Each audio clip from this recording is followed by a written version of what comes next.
Oxen Juice and Black Sea Wisteria Wonder. And they're these big hunky bars that they look like they were cut with a chainsaw somewhere, and they cost like $9 a piece for a bar of soap. Then after you use the soap, you got to slather some Eau de Niagara Falls moisturizer or something all over your skin so you don't dry out and get Gobi Desert face.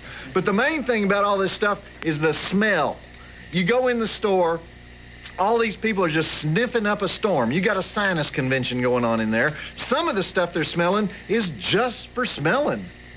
In other words, it's not soap, it's not potpourri, it's not perfume, it's not moisturizer. It's just this little bottle, and you stick it up your nose every day like a drug. So the aroma floods up into your brain, makes you see psychedelic sea serpents or something. I'm telling you, these stores really exist. I know you don't believe me, but I saw it with my own eyes. Was I just born in the wrong century or something? Please tell me I'm not the one that's crazy, right?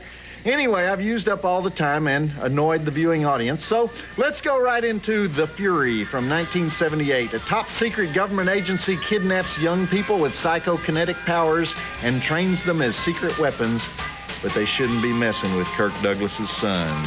I like this movie, 4 stars. We'll do the drive-in totals at first break. Check it out. We'll be here all evening. Hey, Joe Bob Briggs here, and look at all these emails that just poured in today. Let's just read one. Hey, cowboy, did your mother smoke crack when she was pregnant with you? Well, we just love to hear from all our wonderful Monstervision fans, and there are 2 ways you can do that. You can write to me in care of Monstervision at 1010 Techwood Drive, Atlanta, Georgia, 30318, or you can email me at monstervision@turner.com. And you can also visit the Monstervision website at tnt.turner.com/monstervision and make my life a living hell directly from there. Let's try another one. Dear Joe Bob, a lot of mail came in today. Catch Monstervision with Joe Bob Briggs and Reno the Mail Girl every Saturday night on TNT. Monstervision host Joe Bob Briggs and The Fury on TNT. Wait a minute. I'm getting psychic signals. A blonde named Heather wants to have sex with me. Heather, I'm in radio contact. Yes, I feel exactly the same way. No, I'm sure I would love your cat. Of course I love the ballet. Yeah. How do you know I'm lying? No. Yes, your mother would like me, Heather. Heather, why do you have electrolysis 3 times a week? Oh, forget it, Heather, okay? See, the problem when you're psychic is that you find out stuff you don't want to know. It's funny because Amy Irving decided to do some homework when she got the part in The Fury, so she went to this special school over in Westwood near UCLA where they do biofeedback, and she emptied all her thoughts, just like in the scene we just watched with the electric train, and after about 3 hours, she started to get in touch with her psychic energy. And the people at the school said, how would you like to direct that psychic energy? And she said, yes, I'd like to direct it. And so she decided, she thought, what can I use it for? And so she decided to use it to lose weight, to get in shape for her big bikini scene. And as we can see, she succeeded, because Brian De Palma kept his camera on those bikini butts for a long time there, didn't he? So see, this stuff really does work. All right, I was going to do the drive-in totals because we didn't do them at the beginning there. Those drive-in totals are 29 dead bodies, 1 machine gun battle, multiple psychic nosebleeds, redneck trussing, 2 motor vehicle chases with crash and burn, exploding pontoon boat, 1 killer amusement park ride, bullet to the forehead, bloody psychiatrist spinning, 1 attack dog, 1 exploding government agent, kung fu, biofeedback foo, plate glass window foo, 4 stars. Back to the psychic espionage comedy horror thriller, The Fury. I actually hate getting in touch with my psychic energy. I don't want anything, because you're like doing this, no, I'm not gay. Well, you can take your chartreuse muscle shirt and cramp. Oh, you'd like that, would you? Please pull up those fuzzy ankle socks and strut right out of my energy field, okay? I don't like, some people, you never know. I'm fine, I just have these feelings. You know, we have hardcore, depraved cyber geeks who never miss a single week in the Monstervision chat room. Some of them hadn't changed clothes or showered in 3-4 days, and they get in this kind of computer keyboard psycho freakazoid zone, and they want to discuss Antonioni with me. Check this out at tnt.turner.com/Monstervision. But whatever you do, don't mention the early work of Francois Truffaut when he was a critic for Cahiers de Cinema. That drives him crazy. Come meet all the Monstervision fans in our chat room at tnt.turner.com/Monstervision. Real upset over that scene where Kirk Douglas ties up the old couple. This movie was on the condemned list of the U.S. Catholic Conference, not approved for Catholic viewing because it depicted, quote, an aging couple trapped in a crime-ridden environment and obliged to care for a disabled mother as comic relief. The Catholics always have a problem with horror flicks. Like when William Peter Blatty was writing The Exorcist, the church cooperated with him, and then they cooperated with the making of the film to make sure the exorcism rite was done correctly. And then a lot of Catholics condemned the movie after it came out.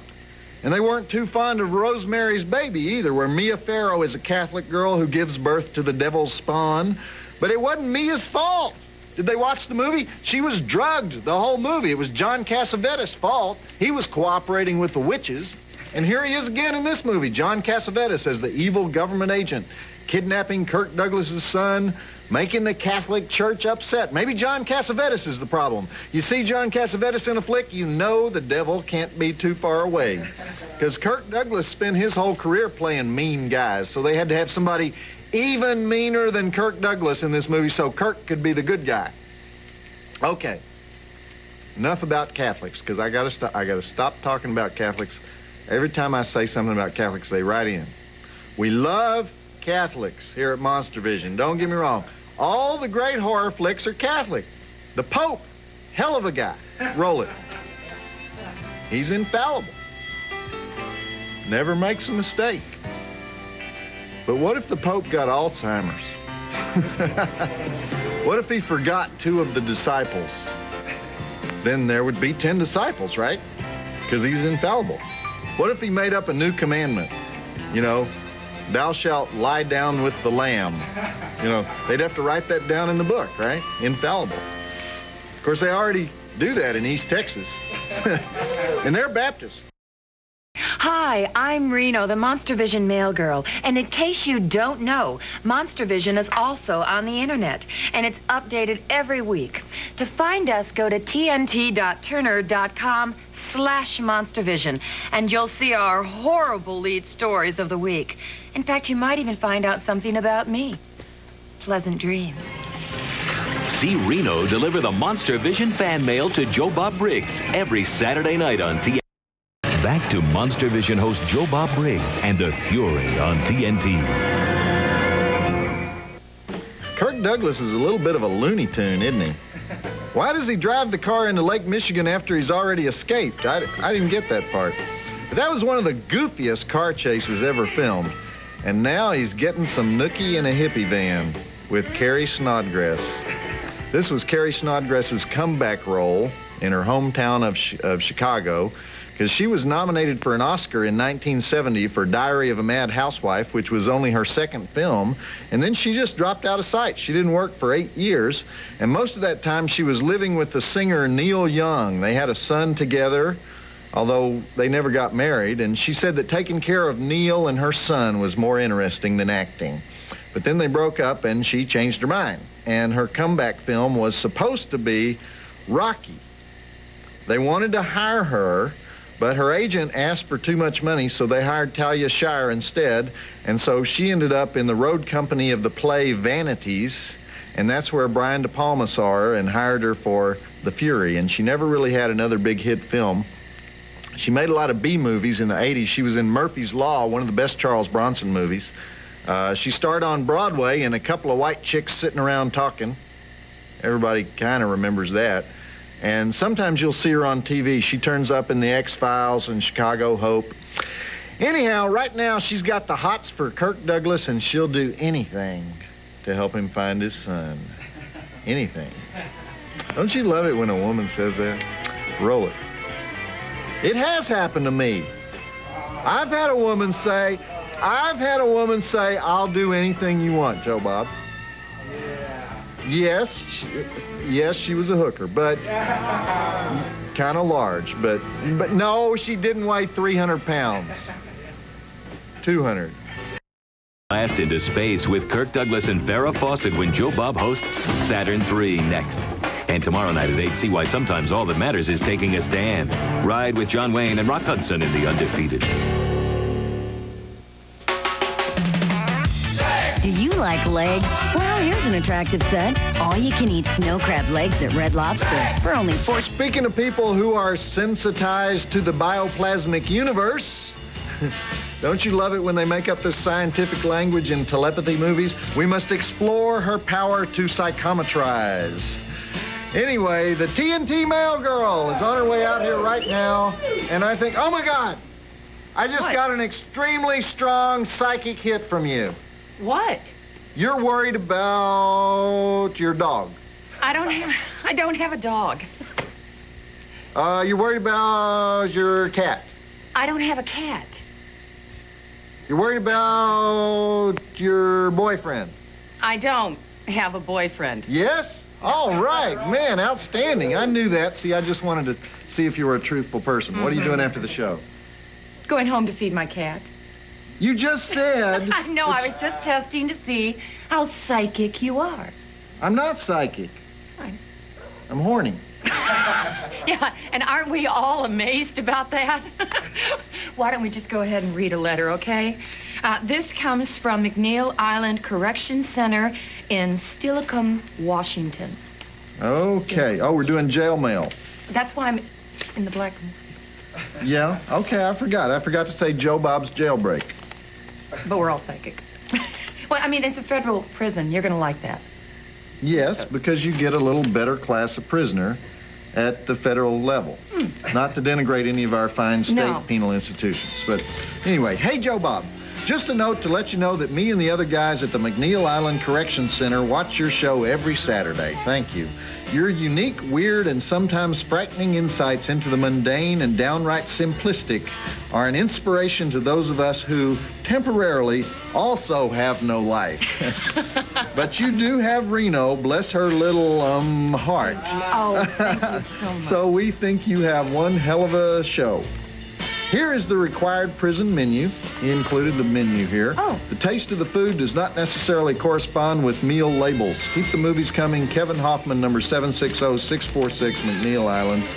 And please send me a photo of Reno. You'll take care of that, right? Oh, yeah. And then he has the McNeil Island menu here. And Kevin, I was looking over this. Oh, my God. And, well, first of all, that's a lot of food, which is, you know, and a lot of it looks like some stuff that I could actually eat, which is another advantage of committing a federal as opposed to a state crime, although I'm worried about mulligatawny soup. What is that? I don't know. It's easier to say. I'm saying mulligatawny soup in a prison. I don't think so. Anyhow, McNeil Island is on its own island, as the name implies, out in Puget Sound. 20-minute boat ride from the town of Steilacoom on the mainland. And it's crowded. 1,300 inmates there, which is 104% of capacity. Most everybody has a job, including they have barbers, food service. You can work fire crew, recreational aides.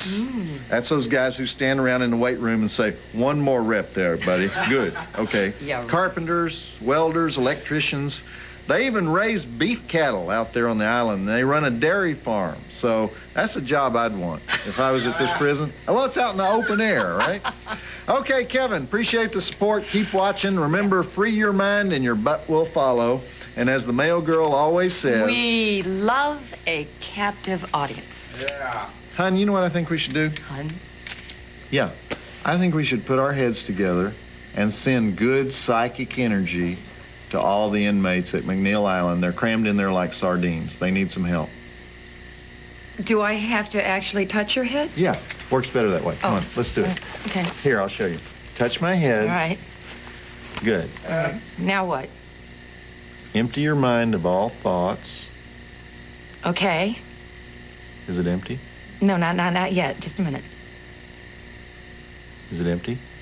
No, it's harder than it sounds. Just a minute. You just can't get me out of your mind, can you?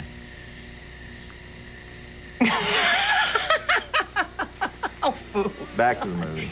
It won't work unless you empty your mind. I'm sure it's painful for you. I'm in your mind all the time. You're not a psychic. You can't really prove that, can you? Hey, Joe Bob Briggs here, and look at all these emails that just poured in today. Let's just read one. Hey, cowboy, did your mother smoke crack when she was pregnant with you? Well, we just love to hear from all our wonderful Monstervision fans, and there are two ways you can do that. You can write to me in care of Monstervision at 1010 Techwood Drive, Atlanta, Georgia, 30318, or you can email me at monstervision@turner.com. And you can also visit the Monstervision website at tnt.turner.com/monstervision and make my life a living hell directly from there. Let's try another one. Dear Joe Bob, a lot of mail came in today. Catch Monstervision with Joe Bob Briggs and Reno the Mail Girl every Saturday night on TNT. My dentist told me about this new gum. It's in the toothpaste aisle. This gum cleans your teeth. Toothpaste aisle. Whitens, leaves your breath feeling fresh. Joe Bob Briggs and the Fury on TNT. Brian De Palma is one of those directors, you either love him or you hate him, you know? The French love him, which kind of makes you want to hate him, doesn't it? The people who really hate him say that he just rips off Alfred Hitchcock in every movie he makes. But this movie came out when he was riding high after Carrie. It was his 10th film, but he hadn't been a really big deal director until he made Carrie, and the critics then just jumped all over the Fury and said all he was doing was making Carrie over again, but making it more complicated. But the public didn't care. The public went to the movie. They supported the movie. They had a good time at the movie, and that's why we're showing it here at Monstervision, because this is a place where the public rules. And, well, actually, that's not true. Ted rules, but I would think that everybody agrees by now that Brian De Palma is a great director, or if not a great director, he's at least a major director, because, like, Mission Impossible, everybody loved that, right? Well, no, actually. Carlito's Way, sort of. Bad example. All right. Bonfire of the Vanities, woo. Oh. The Untouchables, that was a good one, right? Sort of. All right, let's talk about something else. Well, actually, 2 weeks from this weekend, he has a new one coming out, so he's Snake Eyes with Nicolas Cage, so we'll watch for that one. Let's just watch the movie. I had a point. I lost my point. I hate that when that happens. All right, go. John Williams, I know what it was. John Williams did the score for the movie. John Williams of Star Wars fame also scored The Fury. Of course, John Williams also did the score for Bachelor Father and Gilligan's Island. So, so it's another one of those. I'm in one of those moods. On the one hand, on the other hand, you know. Don't you just hate it when you see both sides of something? No. You guys never relate to my intellectual quandaries, do you? You know, we have hardcore, depraved cyber geeks who never miss a single week in the Monstervision chat room. Some of them hadn't changed clothes or showered in 3-4 days, and they get in this kind of computer keyboard psycho freakazoid zone, and they want to discuss Antonioni with me. Check this out at tnt.turner.com/monstervision, but whatever you do, don't mention the early work of Francois Truffaut when he was a critic for Cahiers de Cinema. That drives him crazy. Come meet all the Monstervision fans in our chat room at tnt.turner.com/monstervision. It isn't about Monstervision host Joe Bob Briggs and the Fury on TNT. Arabs sailing through a plate glass window, always good for a laugh. But I want to talk about Fiona Lewis, the femme fatale who keeps Andrew Stevens in sexual slavery. 2 words for her, yum-me. Remember her big spread in Playboy? You remember that? Whoa! You know whose girlfriend she was when she was making this movie, though? Buck Henry. Gives you new respect for Buck, right? They don't call him Buck for nothing, do they? Fiona Lewis has all the right moves to make Andrew Stevens want to please her, which is our worst nightmare, right? We think we've scored the greatest looking babe in the world, and she turns out to be milking us for all we've got. Now, what do we do, guys, when that happens? We go back for more sex, right? It's sick. It's disgusting. We're better than that, right? She doesn't deserve us. She's using us. She's no good, but get a load of those yabos. Okay, roll film. I shouldn't say yabos. Get a load of those snow cones. Get a load of those howitzers. All right, that's enough. I don't want to be disrespectful towards women. Get a load of those flesh melons. Get a load of those Winnebagos. That's enough. We won't do any more of that. Get a load of those human tetherball. Hi, I'm Reno, the Monstervision mail girl, and Monstervision host Joe Bob Briggs and the Fury on TNT.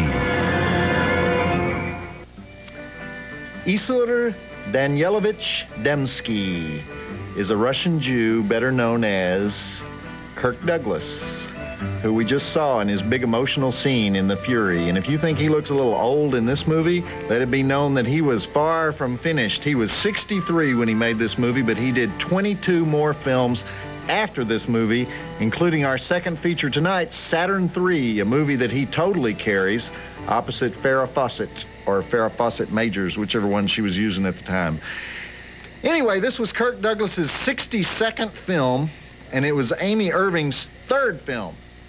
She made her TV debut in 1975 in an episode of Policewoman, and then her first film was called I'm a Fool in 76, but the first time she was noticed was in Brian De Palma's breakthrough film Carrie, also in 76, in which she plays Sue. That's the classmate who talks her boyfriend into being Prince Charming for a night and taking Carrie to the prom, right? And De Palma liked her in that role, so he used her in The Fury. And he also liked Nancy Allen in Carrie, the truly evil girl who dumps the pig's blood on Carrie, because he married her.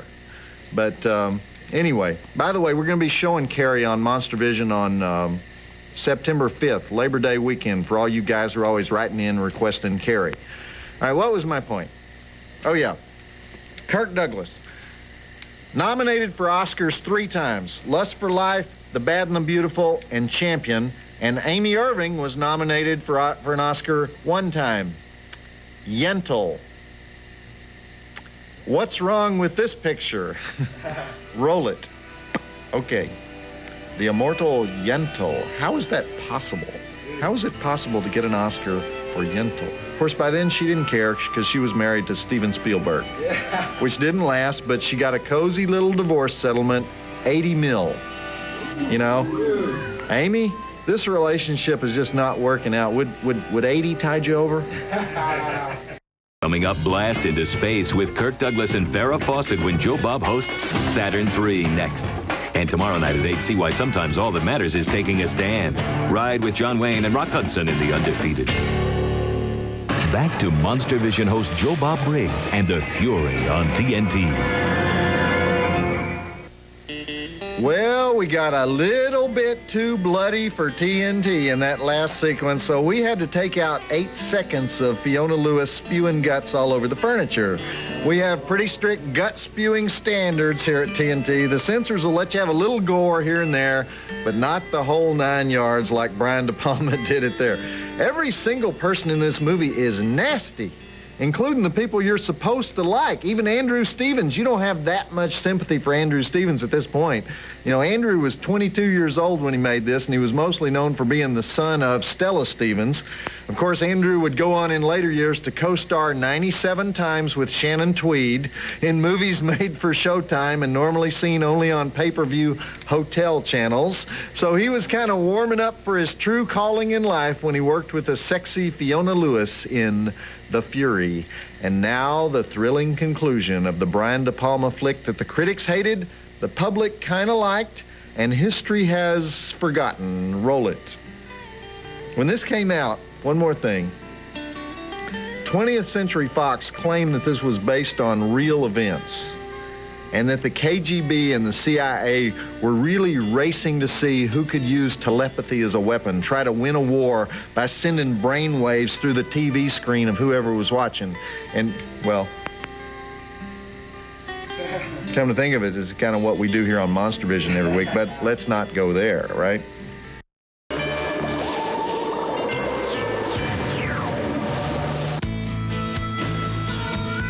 Back to Joe Bob's Last Call and Saturn III on TNT. Hey, Joe Bob Briggs still here, and as far as I know, that was the first time that anybody exploded an entire human being on screen. John Cassavetes in millions and millions of pieces in a special effect that David Cronenberg certainly would have admired. Congratulations to the TNT censors for letting us see that. But here's what I don't understand. Andrew Stevens dies because Kirk Douglas loses his grip and he falls off the roof. But 2 minutes before that, he was levitating himself all over the place. He didn't need anybody to hold him up. And then why does Kirk Douglas kill himself? He's already bonded with that girl. He's abandoning her when he kills himself. What's with that glowing blue eye effect? Looks like something from an episode of The Incredible Hulk. So gets all weird there at the end, but still an underrated movie, I think. Brian De Palma's The Fury. And next week on Monstervision, the summer hilarity continues with Parents. A great movie starring Randy Quaid and Mary Beth Hurt as a suburban couple in the 50s who have just a little bit too much fondness for red meat. Followed by Mannequin 2, starring Christy Swanson as the Bavarian peasant girl reincarnated as a mannequin in a Philadelphia department store. Yes, we've seen that story before, but have we seen it with Meshach Taylor as a flaming fashion consultant? I think not. All right, we're going to watch a movie right now called Saturn III that came out in 1980 when Farrah Fawcett was considered just about the sexiest woman in the world. And you'll notice that Farrah gets top billing in this movie, which wouldn't be that strange except the other two actors are Kirk Douglas and Harvey Keitel. But she deserves it because she's so sexy in this flick that a robot gets the hots for her. Why was that funny? It's the sensitive story of a sex-crazed, drug-head space pirate who tries to steal Farrah Fawcett away from Kirk Douglas by landing on their planet and programming a cyborg to take over their brains and smash Kirk to smithereens and make her want to have sex with him. It's got some pretty decent effects. This is Harvey Keitel's early sleazeball period, and it's got Kirk. He's great as usual. He made this 2 years after The Fury, so now he's 65 years old and still not collecting his Social Security. So let's look at those drive-in totals. 3 dead bodies, 1 dead gooey dog, man sucked into space, cyborg brain surgery, gas face hosing, freeze-dried robot, brain implants, exploding cyborg, a whole lot of scenes with Farrah in short shorts and terry cloth robes, kung fu, robot foo. I'd give it about 2 stars. Check it out and we'll have lots more fascinating Monstervision trivia as this show peters out into the wee hours. Harvey Keitel. Were y'all laughing because I said Harvey Keitel? He's another one of those guys like John Cassavetes, though. What would happen if you put Harvey Keitel and John Cassavetes in the same movie? You wouldn't be able to take it. Too depressing. Depressingly intense. You know, they'd get brain tumors, and we'd get brain tumors from watching them.